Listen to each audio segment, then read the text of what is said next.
Like any win, it took a team effort for Kentucky to beat Mississippi State. But let's be real. The Cats don't win that game if it isn't for the toughness and will by quarterback Will Levis. Felt like the energy in Kroger Field was sucked dry when Levis went to the locker room after he injured his left shoulder in the third quarter. But when he returned, it was the spark needed for the Wildcats to get the win. Still battling a foot injury, Levis threw for 230 yards and a touchdown on Saturday. Granted, it wasn't his best night throwing the football by any means, but the toughness he showed on the field gave the Cats what was needed for the win.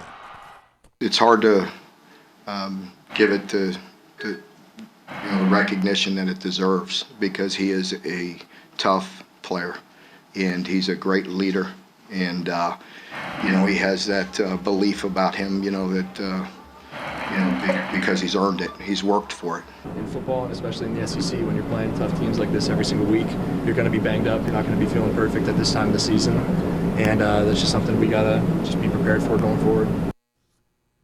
Senior running back Chris Rodriguez had a huge game as well. C-Rod rushed for nearly 200 yards and had 2 touchdowns as he made life tough for Mississippi State's defense. And in the process, Rodriguez now has over 3,000 rushing yards in his career, something only 3 other Kentucky running backs accomplished in program history. After the game, he explains that he had no idea he did so when it happened. I wasn't thinking about it. I was looking at the Jumbotron they put it up there. I'm like, why is everybody congratulating me? The game's not over yet. And then I look up and then it's like, but it feels all right. Job's not done. We still got a lot more games left.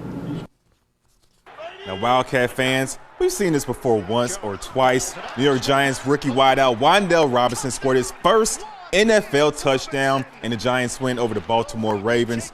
He finished the game with 3 catches and 37 yards. Robinson holds UK's single-season record for receiving yards and touchdown catches.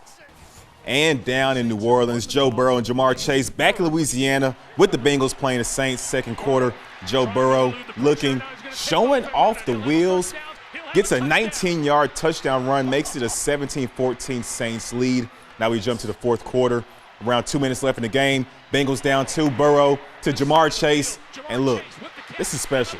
Hits the sidelines, and he is gone for a 60-yard touchdown. That is why the Bengals drafted him top 5 overall. The Bengals get the win 30-26.